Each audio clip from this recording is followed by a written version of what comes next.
Okay, good morning.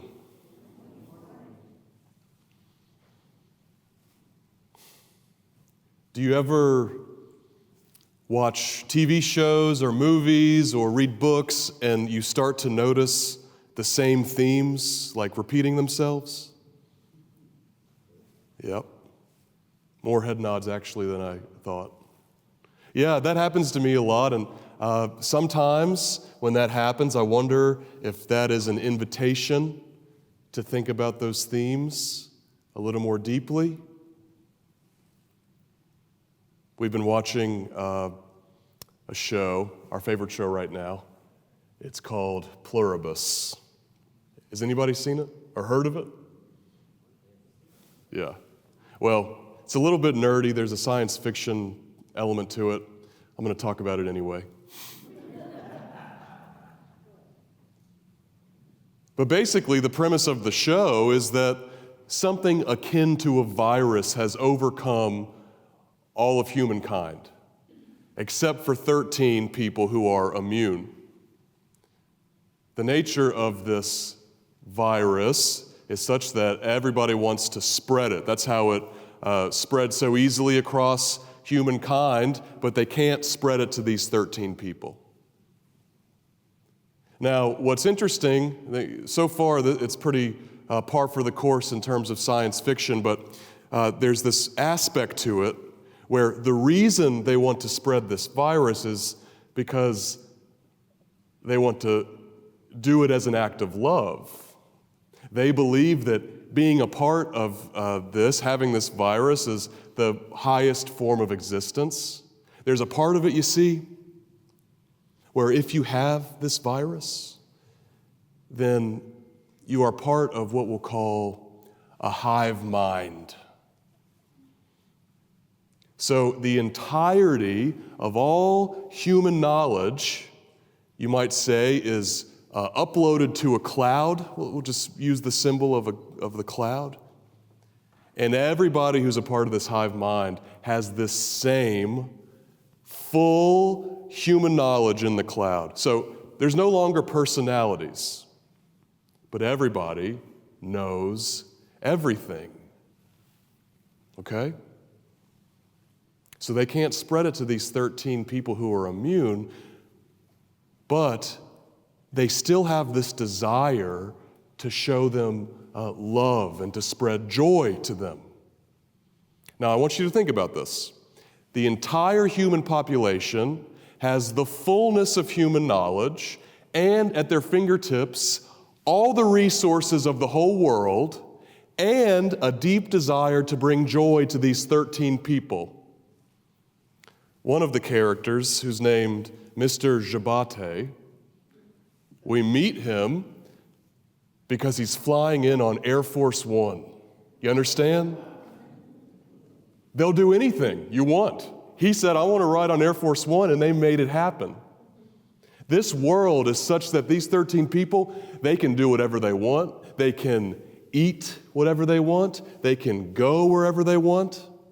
At one point, Mr. Jabate is in a casino in Las Vegas, and several of the hive mind are pretending to be characters from the James Bond movie Casino Royale so that he can feel like James Bond. I mean, the possibilities are endless. What could be better than that? Pleasure in any form whenever you want. Well, there's this one scene in the show where Mr. Jabate is having breakfast with another of the immune. They don't spend that much time together, so it's kind of a special moment. Mr. Jabate makes eggs, scrambled eggs and toast and avocado, sliced avocado, and they're at the table. He's sort of eating the way you might expect, cuts off a piece of avocado with his fork, takes a bite of toast. But he looks across the table, and Carol, the person he's eating with, smashes her avocado into the toast. And she piles her eggs on, and she kind of folds it to make a sandwich. And you can see Mr. Jabate watching this and kind of like he's intrigued by it. He gives this very subtle look that's saying, like, that looks pretty good. I think I might eat it like that.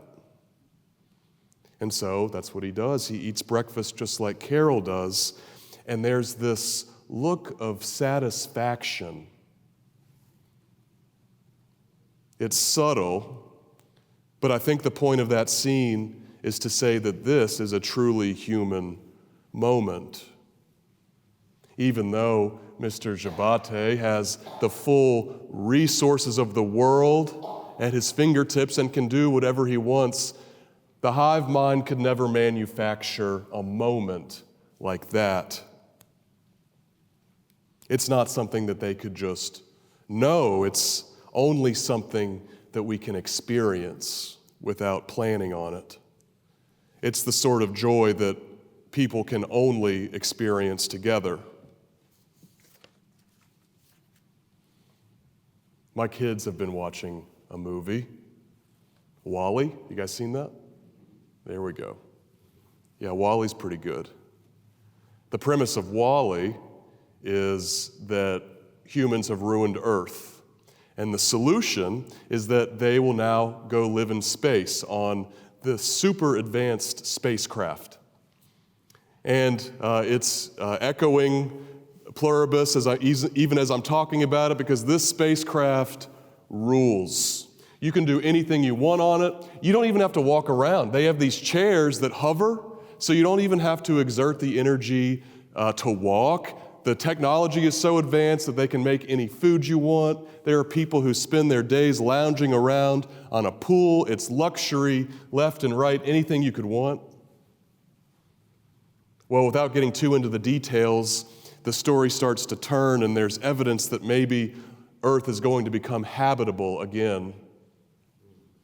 And they start to notice things changing. Well, there's this one scene where Wally and Eve, who are the two main characters in the story, they're robots, which kind of undercuts my point, but we'll just suspend that for a second.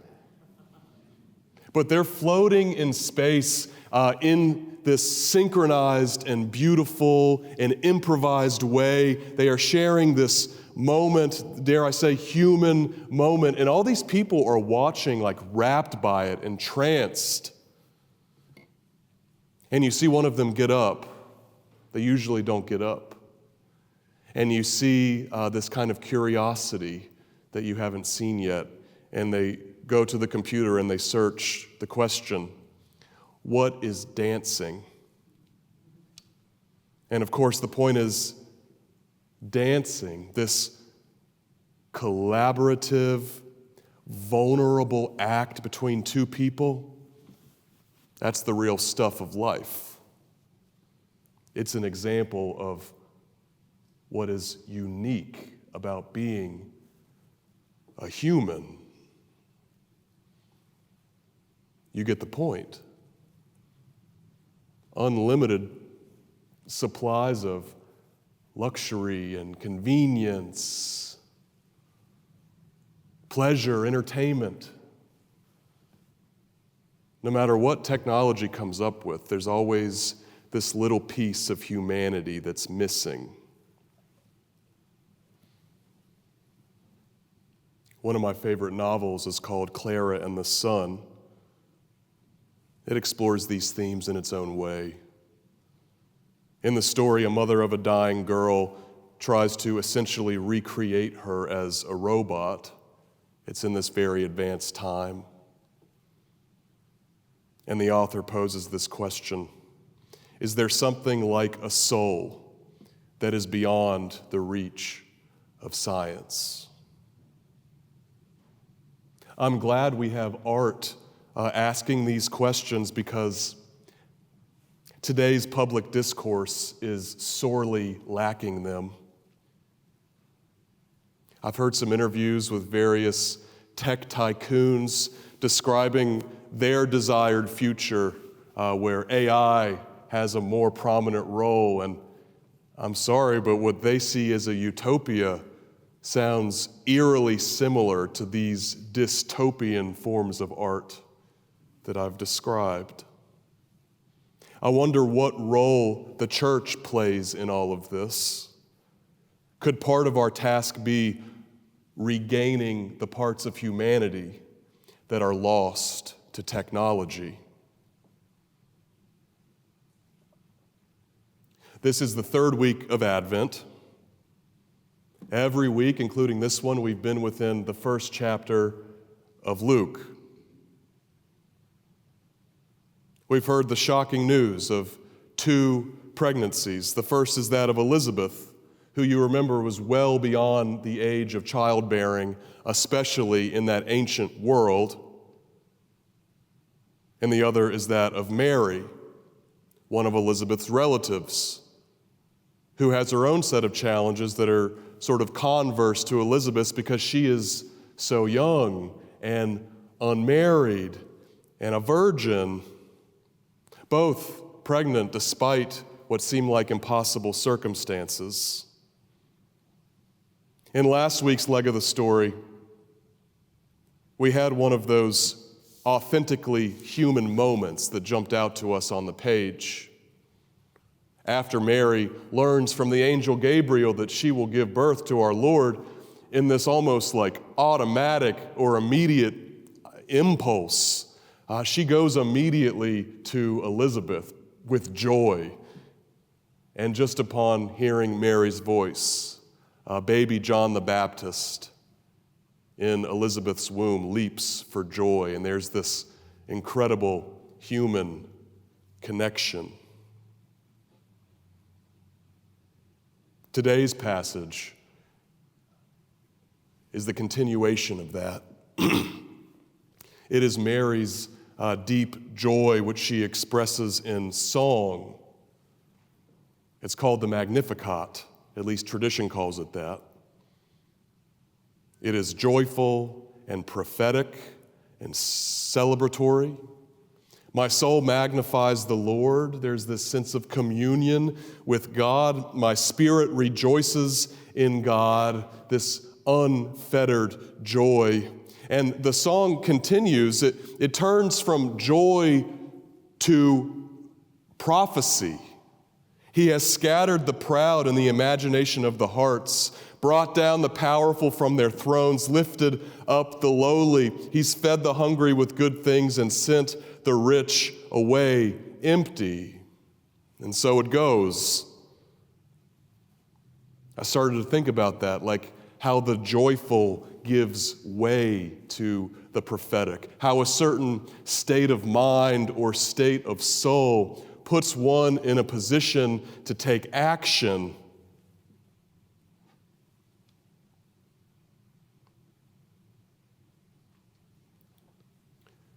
There's a key distinction in all of this that I want to make, though. It's a distinction I think gives clarity to the flawed notions of joy that permeate society. One that Mary, I think, helps us to understand. The distinction is between shallow joy and deep joy. Shallow joy, you see, is fleeting. Sometimes shallow joy takes the form of vice, but not always. Like you do something that makes you feel good for a time, and to be sure, like it does give a feeling that is a lot like joy if it isn't joy, but then it ends, and the person feels empty. It doesn't have to be vice, though. I heard an interview with this 20-year-old kid, and I say kid, but when he was just a little bit younger, he got very lucky and rich through cryptocurrency. And someone was interviewing him about how his life had changed, and he said, well, I really like pickleball, and so I moved to Florida, and I got this really nice house, and I play pickleball every day. And the interviewer said, well, what else do you do? And he struggled to answer. You understand? There's more to life than entertainment. Deep joy, on the other hand, is sustained. It builds. It strengthens over time. It comes from relationships. It comes from discipline. Maybe another word for deep joy is something like fulfillment. Deep joy, it seems to me, is the joy we celebrate in Advent. It is the sort of joy expressed in the Magnificat. Now, I want you to understand why this distinction between shallow and deep is so consequential. We are on a trajectory in our world and in our society where the two have merged into one, and we've lost something. Because deep joy can't come from behind a computer screen, at least not only that. How easy it is to forget that we need each other, that we need those things that actually make us human, that last. Now, in some sense, Mary's song is an immediate reaction to this big news. I'll concede that there's a feeling of elation that she has in this moment that itself won't last forever. But let us not forget Gabriel's words. Do you remember what Gabriel said to her? He will reign over the house of Jacob forever, and his kingdom will have, anyone? No end. There is a lot going on in this song, a lot beneath the text even. Mary does not come from a wealthy family. By taking on this task of accepting the privilege and responsibility of being the Theotokos, the bearer of God, in doing these things, she's risking what little she has. Her reputation, her livelihood. Joseph, her beloved, her fiance, would be totally justified in leaving her by the standards of the day, given the new reality that he'd be engaged to a pregnant woman. Both he and Mary, but especially Mary, have a long and treacherous road ahead. But there's something inside her that spurs her on to answer the call in faith. It is something that precedes Gabriel's visit. God went to her for a reason, in other words. She is ready for the ride ahead, and she knows that with the birth of our Lord marks a new beginning, the inauguration of a new era. An era that one commentator called the upside-down world, meaning one with inverted values where the lowly are lifted, the hungry filled, and the rich sent away empty. Do you see what I'm getting at? Faith is the fruit of deep joy, of commitment. It doesn't always yield the kind of comfortable pleasure that shallow joy does, but in the end, it brings communion with God. Just for fun, I gave ChatGPT a prompt. I said, express your faith to me. Okay? And it replied, I don't have personal faith, beliefs, or spirituality the way a human does. Of course, that's true. It seems to me that faith, the deep joy that comes from a life of faith,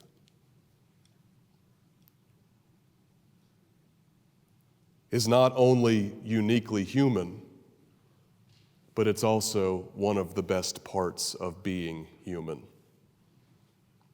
Thanks be to God.